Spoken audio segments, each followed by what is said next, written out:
Municipality కార్పొరేషన్ల ఎన్నికల్లో నామినేషన్ల విత్డ్రా ఇవాల్టితో ముగియనుంది.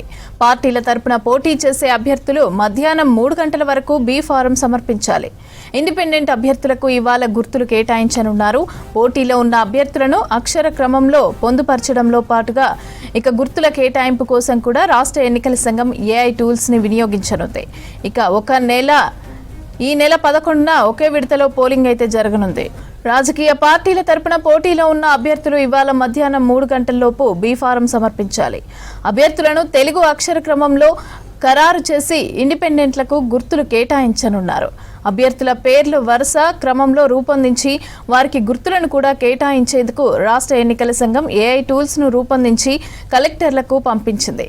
మున్సిపల్ ఎన్నికల పరిశీలకుడిగా వ్యవహరిస్తున్న ఐఏఎస్ అధికారి మకరంద్ రూపొందించిన సెక్యూర్ యాప్తో ఈజీగా ప్రక్రియ ముగిసేలాగా ఎస్ఈసి ఏర్పాట్లు చేస్తుంది.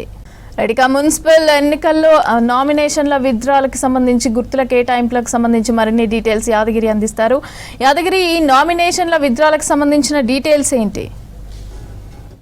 మున్సిపల్ ఎన్నికలకు సంబంధించినటువంటి నామినేషన్ల ఘట్టము తర్వాత ఫైనల్ అభ్యర్థుల ఖరారుకు సంబంధించి ఇవాళ సాయంత్రం లోపు దీని మీద క్లారిటీ వస్తుంది. ఇప్పటికే ఈ నామినేషన్లు ఎవరెవరైతే ఈ ఎన్నికల బరిలో నిలబడాలని చెప్పేసి నామినేషన్ వేశారో దానికి సంబంధించి నిన్న మనం చూస్తే చెల్లని నామినేషన్లు అంటే తిరస్కరించబడినటువంటి నామినేషన్లు దాదాపు 10,000కు పైగా ఉన్నాయి. అంటే మొత్తం రాష్ట్ర వ్యాప్తంగా 29,000కు పైగా ఈ నామినేషన్లు దాఖలయ్యాయి. ఇందులో సరిగా ఫామ్ ఫిల్ చేయకపోవడము లేదంటే ఎన్నికల నిబంధనల ప్రకారం రాష్ట్ర ఎన్నికల సంఘం ఏదైతే నిబంధనలు పెట్టిందో ఆ నిబంధనల ప్రకారము ఆ ఫామ్ను ఫిల్ చేయకపోవడము మరికొన్ని కారణాలతో ఇట్లా మరికొందరేమో ఆ అఫిడవిట్ ఏదైతే ఉందో ఆ అఫిడవిట్లో పూర్తి సమాచారం ఇవ్వకపోవడం ఇట్లా వివిధ కారణాల వల్ల దాదాపు 10,000కు పైగా ఈ నామినేషన్ల దాఖలు చేసినవి అవన్నీ కూడా రిజెక్ట్ చేయబడ్డాయి. ఇవల్ల విత్డ్రాకు అవకాశం ఉంది. 3 గంటల వరకు కూడా ఫైనల్ అయినటువంటి 19,000కు పైగా ఉన్నటువంటి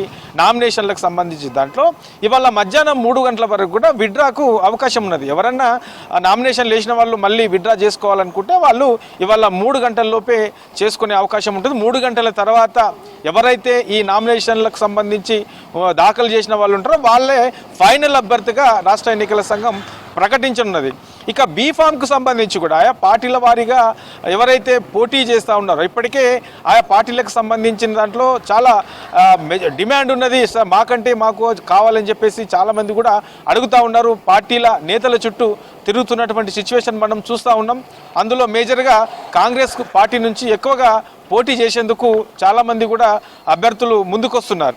సో ఇవన్నిటిని దృష్టిలో పెట్టుకొని కాంగ్రెస్ పార్టీ నుంచి కానీ ఇతర పార్టీల నుంచి కానీ బీ ఫాము ఇచ్చే వాళ్ళకు సంబంధించి ఇవాళ మధ్యాహ్నం లోపే ఆ బీ ఫామ్ను కూడా ఆయా పోలింగ్ ఎక్కడైతే ఈ నామినేషన్లు వేశారో ఆ నామినేషన్లు వేసినటువంటి సెంటర్ల దగ్గర పార్టీ తరపు నుంచి ఇచ్చేటువంటి బీ ఫామ్కి సంబంధించి కూడా ఇవాళ మధ్యాహ్నము 3 గంటల్లోపే సమర్పించాల్సి ఉంటుంది. 3 గంటల తర్వాత కనుక సమర్పిస్తే అది చెల్లనిది అవుతుంది. కాబట్టి కొంత ఈ విషయంలో కూడా అభ్యర్థులు కొంత అలర్ట్గా ఉండి ఇన్ టైంలోనే ఆ ఏదైతే బీ ఫామ్ ఉంటుందో బీ ఫామ్ను కూడా దాఖలు చేయాల్సిన అవసరం ఉంటుంది. కాబట్టి ఈ విషయంలో కొంత అలర్ట్గా ఉండాలి.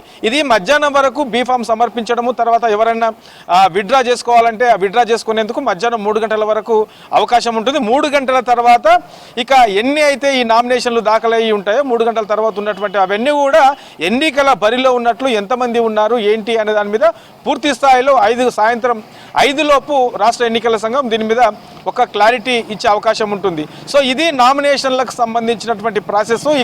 ఇవాళనే ఈ నామినేషన్లకు సంబంధించి మొత్తం ఈ ప్రక్రియ అంతా కూడా పూర్తవుతుంది. తర్వాత ఫైనల్గా ఎంతమంది బరిలో ఉన్నారనేది కూడా ప్రకటిస్తుంది. ఆ తర్వాత పార్టీల వారిగా ఎవరైతే పోటీలో ఉంటారో సో వాళ్ళందరినీ కూడా పార్టీకి సంబంధించినటువంటి గుర్తులు సింబల్స్ వాళ్ళకి ఇస్తారు. తర్వాత ఇండిపెండెంట్గా ఎవరైతే బరిలో ఉంటారో వాళ్ళకి ఇప్పటికే కొన్ని ఈ ఇండిపెండెంట్ అభ్యర్థులకు సంబంధించినటువంటి కొన్ని సింబల్స్ను రాష్ట్ర ఎన్నికల సంఘం ప్రకటించింది. ఆ సింబల్స్లలో ఎంతమంది ఈ ఇండిపెండెంట్గా ఉన్నారనే దానికి గుర్తించి వాళ్ళకు ఈ ఏదైతే కొన్ని రాష్ట్ర ఎన్నికల సంఘం ప్రకటించినటువంటి సింబల్స్లో నుంచి కొన్ని సింబల్స్ను వాళ్లకు కెట్టేస్తారు. రేపటి ఇది నామినేషన్లకు సంబంధించి ఫైనల్ ఖరారు తర్వాత అభ్యర్థులకు సంబంధించినటువంటి సింబల్స్కు సంబంధించినటువంటి ప్రకటన. ఆ తర్వాత రేపటి నుంచి ఈ మున్సిపల్ ఎన్నికలకు సంబంధించినటువంటి ప్రచారం అనేది మరింత జోరుగా సాగే అవకాశం ఉంటుంది. అభ్యర్థులు సో వాళ్ళందరూ కూడా తమకు ఓటేయాలని చెప్పేసి అడిగనున్నారు. ఇక రేపటి నుంచి సీఎం రేవంత్ రెడ్డి షెడ్యూల్ కూడా ఉన్నది. తర్వాత మంత్రులు ఇప్పటికే ఆల్రెడీ ఆయా మున్సిపాలిటీల వారీగా తర్వాత పార్లమెంటు నియోజకవర్గాల వారీగా ఇప్పటికే ఇన్ఛార్జీలు ఉన్నారు కాబట్టి వాళ్ళందరూ కూడా ఆయా మున్సిపాలిటీల వారీగా ప్రచారం జోరుగా చేస్తూ ఉన్నారు. రేపటి నుంచి ఈ ప్రచారం అనేది మరింత స్పీడప్ పెంచే అవకాశం అయితే ఉంటుంది. సీఎం రేవంత్ రెడ్డిది రేపటి నుంచి మనకు 8 వరకు ఆల్రెడీ ఇప్పటికే ఏ జిల్లాలో ఏ రోజు ఉన్నది అనే దాని మీద షెడ్యూల్ కూడా ప్రకటించారు. మంత్రులు కూడా మున్సిపాలిటీ వారీగా ప్రచారాలు చేస్తూ ఉన్నారు. ఇక 11న మనకు ఎన్నికలు ఉంటాయి. ఆ తర్వాత 13న కౌంటింగ్ ఉంటుంది. 16న ఎవరైతే ఈ ఎన్నికలకు సంబంధించినటువంటి మున్సిపాలిటీ దాంట్లో గెలుపొందుతారో ఆ గెలుపొందిన వాళ్ళు 16నే ఆ మున్సిపాలిటీల వారీగా ప్రమాణ స్వీకారం చేస్తారు. అదే రోజు మధ్యాహ్నము మేయర్లు, డిప్యూటీ మేయర్లు, తర్వాత ఏదైతే ఈ కౌన్సిలర్లకు సంబంధించిన దాంట్లో వైస్ చైర్పర్సన్స్, తర్వాత వైస్ చైర్, ఇట్లా వీళ్ళందరికీ సంబంధించిన ఎన్నిక అనేది కూడా 16న మధ్యాహ్నం జరుగుతుంది. ఆ రోజుతో ఈ మున్సిపల్ ఎన్నికలకు సంబంధించినటువంటి ప్రక్రియ అనేది పూర్తిగా ఎండ్ అవుతుంది. మమత.